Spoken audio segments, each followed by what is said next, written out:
Halo, perkenalkan saya Zulkifli dari Prodi Ilmu Perikanan. Saya di sini akan menjelaskan ekologi laut.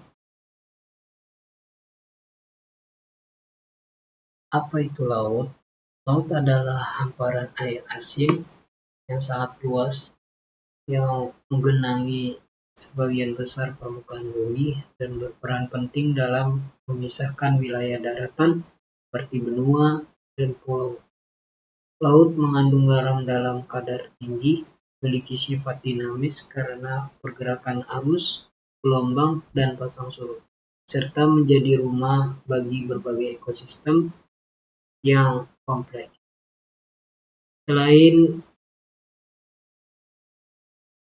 sebagai penyimpanan air terbesar di bumi, laut juga berfungsi sebagai pengatur iklim global, penyediaan makanan, dan jalur transportasi alami.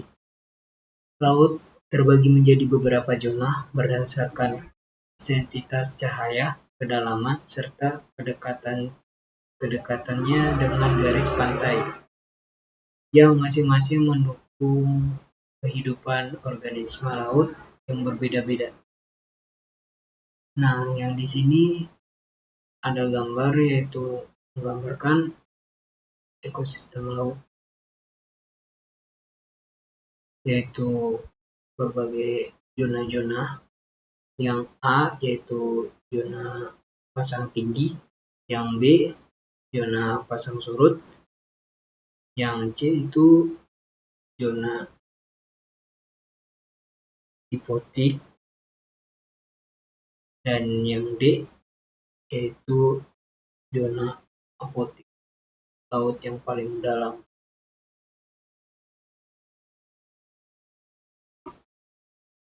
Nah, di sini pembagian habitat laut berdasarkan cahayanya.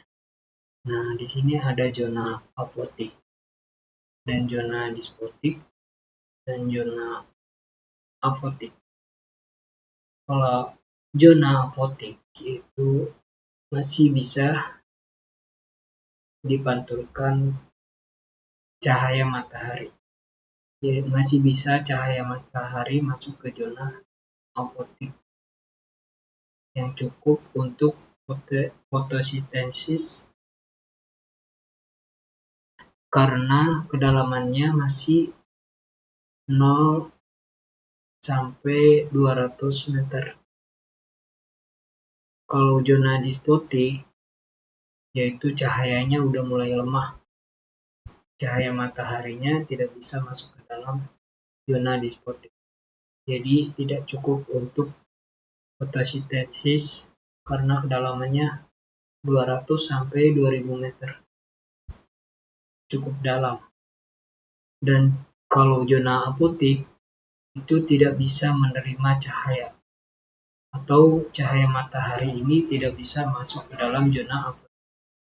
Jadi perairan ini gelap, tidak mendapatkan cahaya sinar matahari, dan kedalamannya pun itu lebih dari 2000 meter.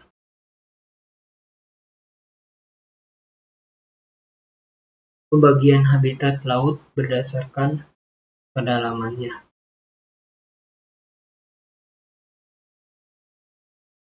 Nah, di sini ada Epipelegis yang kedalaman airnya itu 0 sampai 200 meter. Yang banyaknya fitoplankton dan plankton. Dan Scopelegis yaitu kedalaman airnya itu 200 sampai 1000 meter. Yang dimana hidupannya itu ada ikan kecil dan sedikitnya cahaya sinar matahari masuk ke dalam Scopelegis atau di zona ini. Dan yang ketiga Bathypelagus yaitu kedalaman airnya itu 1000 sampai 4000 meter, yaitu perairannya sangat gelap, tidak ada sinar matahari, dan tekanannya cukup tinggi. Dan yang keempat bisa abyssal pelagic, yaitu kedalaman airnya 4.000 sampai 6.000 meter, yaitu tanpa cahaya dan hewan pun tidak bisa adaptif. Dan yang kelima itu adelphelagis yang kedalamannya lebih dari 6.000 meter, yaitu di paling dasar laut, di dasar laut terdalam yang organismenya bercahaya.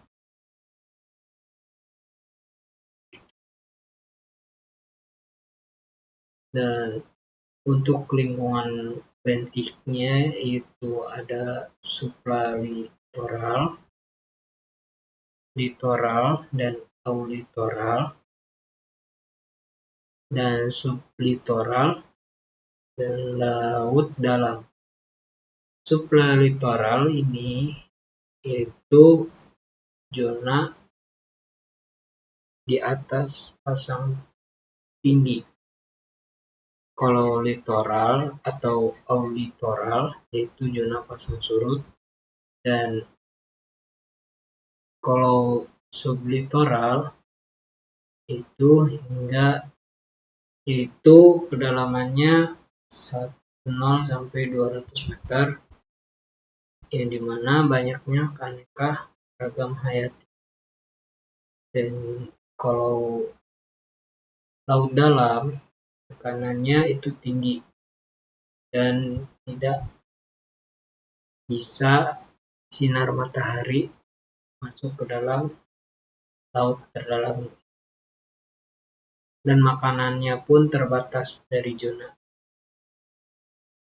seperti plankton, dan lain sebagainya.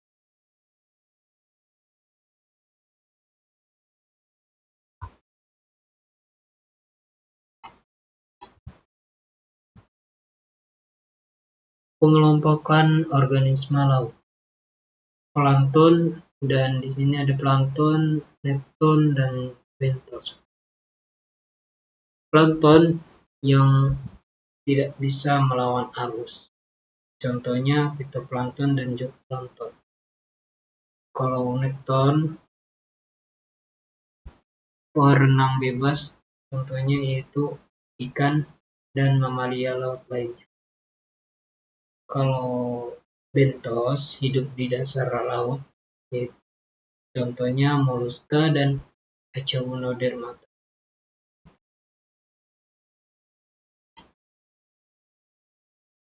Ada adaptasi hewan lautnya, yaitu fisik, tingkah laku,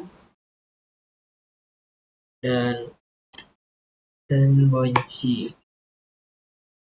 Fisik itu fisik bentuk tubuh, rambling, dan sirip, echolocation, dan tingkah lakunya yaitu migrasi vertikal, pola makannya, terus bergerombol. Adapun buoyancy-nya yaitu daya apung atau pengaturan dengan gelambung renangnya. Oke, di sini ada studi kasusnya.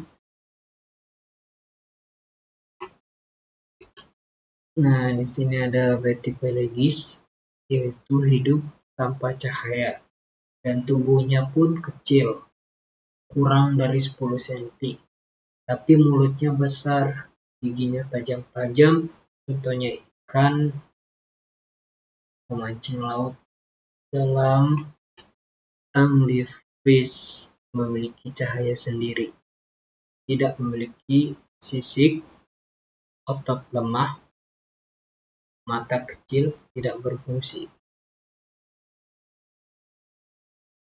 Nah, echolocation, lumba-lumba menggunakan sonar dari moncong dan hidung untuk navigasi, dapat mengenali mangsa atau rintangan dari perairan gelap. Jangkau sonar bisa mencapai lebih dari 100 meter. Nah, adapun kesimpulannya, laut adalah ekosistem kompleks dengan pembagian zona berdasarkan cahaya dan kedalamannya. Ekologi laut mempelajari hubungan antara organisme dan lingkungannya. Adaptasi hewan laut sangat bergantung pada kondisi habitatnya. Studi kasusnya memperlihatkan adaptasi laut biasa dari fauna laut terdapat tekanan, kegelapan, dan pada kelangkaan makanan. Oke, terima kasih. Mungkin itu saja yang bisa saya sampaikan. Kurang dan lebihnya mohon maaf. Jangan lupa like, comment, and share. Dadah.